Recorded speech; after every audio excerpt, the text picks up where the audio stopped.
Hey guys, welcome back to another episode of Edgerton 32K Media. This video is geared towards all S2000 owners out there, whether you're in Japan, in Asia, in Europe, in South America, in Mexico, Canada, wherever you are, and you're watching this. I'm going to be answering the question, should you or should you not get a hardtop for your S2000? And if you decide to get one, what are the pros? What are the cons? What are the aftermarket brands out there? Should you get aftermarket versus OEM? This video, I hopefully will help you guys make that decision.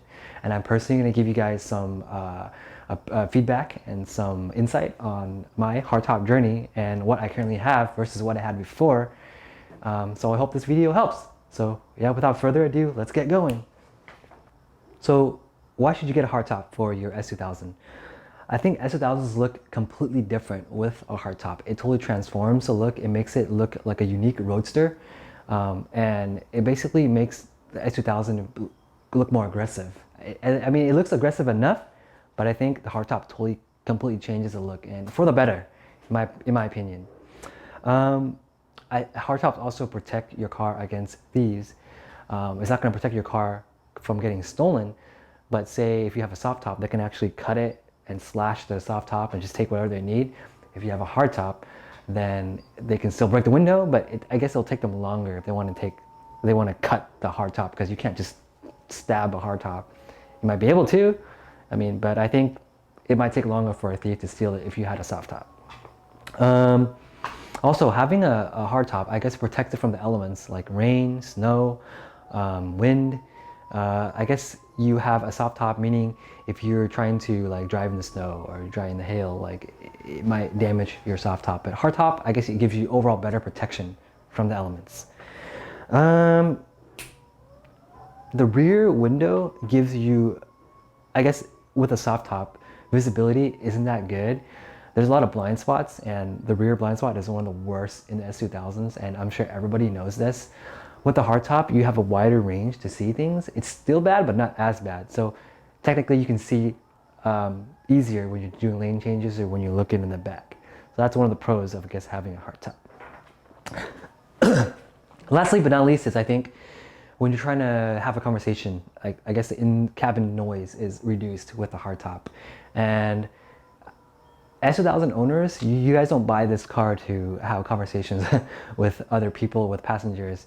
You buy this car because you want to have a driver's car. You want to have fun in it. You want to have that driver's experience. But sometimes you're going to have passengers and you're going to want to talk to them. Having a hardtop reduces that cabin noise, and you can actually hear the person versus the convertible soft top. You can still hear them, but it's a little bit rough. So yeah, without further ado, I have 3 aftermarket brands, or actually 2 aftermarket brands and 1 OEM hardtop in the past. And the first brand that I got was this brand called VIS. That was on my first S2000 that I actually drove all the way out to Arizona to buy. And I was looking around for hardtops at that time. And keep in mind that this was about 5 years ago, and hardtops were still in the market, but I guess aftermarket company is very limited versus now. There's a lot of people making them, like Rockstar Garage, Ballad Sports, there's Forbidden USA, there's a bunch of them. But VIS, so one of the pros that I thought VIS had was they offered a rear glass window. I had to pay more for that, but it was rear glass, meaning that I could tint it, and quality was a little bit stronger than plexiglass or Lexan. Lexan or plexiglass, it's like a stronger plastic. It's still plasticky, but it's slightly weaker than glass, and I did not like that option. So I opted for the glass window. Fitment was fairly decent. I would say it's about 7-ish out of 10. I did have to make some adjustments. One of the issues I ran into on the VIS hardtop was that the molding on the back window didn't really sit flush with my hardtop, and I experienced a lot of wind leaks. So I had to go out and buy an aftermarket weather stripping, and I had to use that to install it on the top. And the top didn't sit flush. There was like this big of a gap. And for people that are OCD out there, I'm sure this will bother you, because you do not want to see your top looking like sitting up, and it's not. It's kind of weird. But you guys can deal with that. You definitely will have a top that it's pretty decent.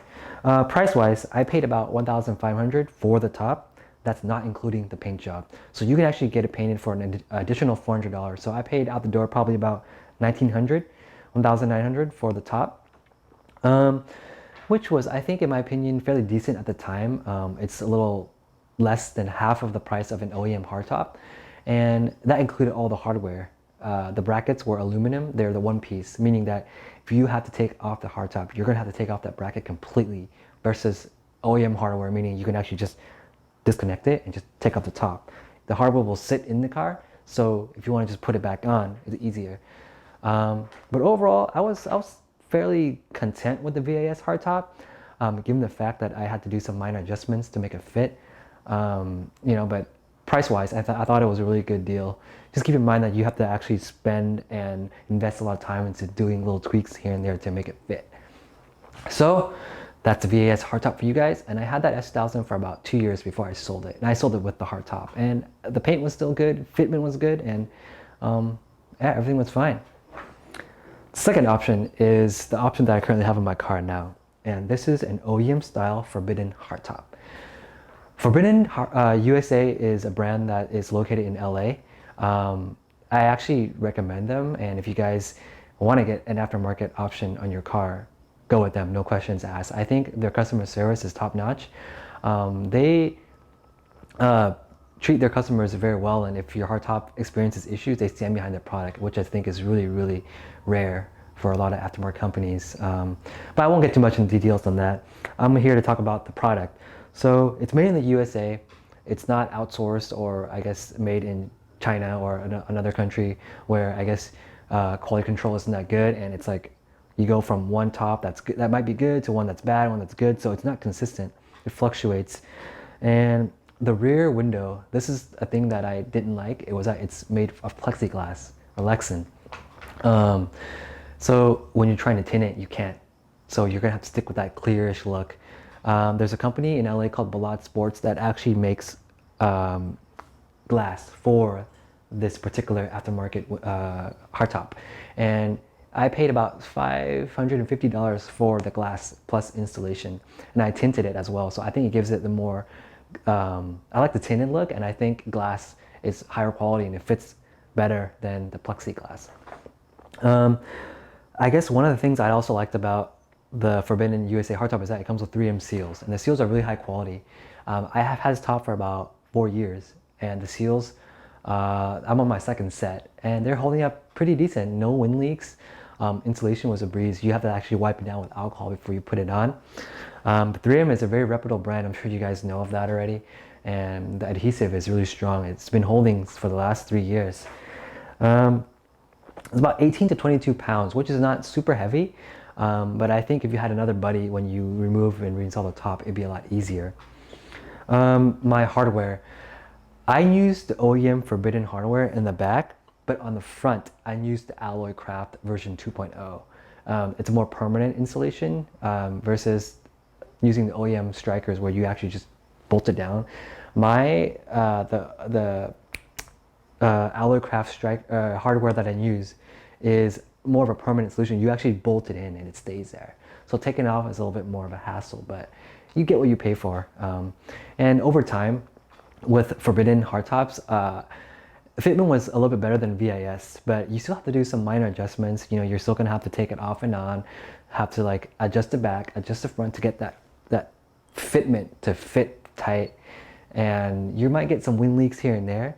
So keep in mind, guys, when you buy an aftermarket hardtop, you're gonna have to always do adjustments. You can't avoid that. It's inevitable. So you get what you pay for, and I guess that leads me into the last option, which is an OEM hardtop. If you guys want no headaches and you guys want to just get a hardtop that fits flush without any issues, get a Honda OEM hardtop. But they go for about $4,000 to $5,000. That's USD, and that's very expensive. I did not want to spend that much money getting a OEM hardtop. That's why I got aftermarket. But some of the pros with OEM, I'm sure you guys already know, is that fitment is top notch. Quality is top notch. You get a headliner, which is you don't get in other aftermarket hardtops. You can actually touch the headliner. It feels really, really like an actual regular car interior. retail value of the car will remain a lot higher with an OEM hardtop versus aftermarket. And they're rare, they're discontinued, which is why the prices are so high. And also the quick release, the OEM hardware that comes with the OEM hardtop, it's a lot easier to take off and on versus aftermarket. So those are the three options that you guys have. You guys have VAS, you guys have Forbidden USA, and you guys have Honda OEM. Those are three that I've played with and I've had, and my buddy had an OEM hardware and OEM top and I used to play with. And yeah, I liked the fitment, I liked everything about it, but I just couldn't factor spending in that much money for the hardtop. But yeah, I hope you guys enjoyed this video and let me know what you guys think. Do you guys prefer OEM hardtop or an aftermarket hardtop? And you know, I hope you guys get something from this video. I've heard stories of, like, you know, a lot of I guess aftermarket hardtops going bad, or the fitment isn't good, and so on and so on. But if I were to recommend a company to you guys, I'd recommend Forbidden USA. And by no means are they asking me or paying me or anything to make this video. This is just from my personal experience and customer service, and I guess direct communication that I have with them. They stand behind the product. So yeah, this is an example right here. This is a Forbidden USA hardtop, and I love it. Please like, comment, and subscribe, and I'll talk to you guys soon. Have a nice day. Peace.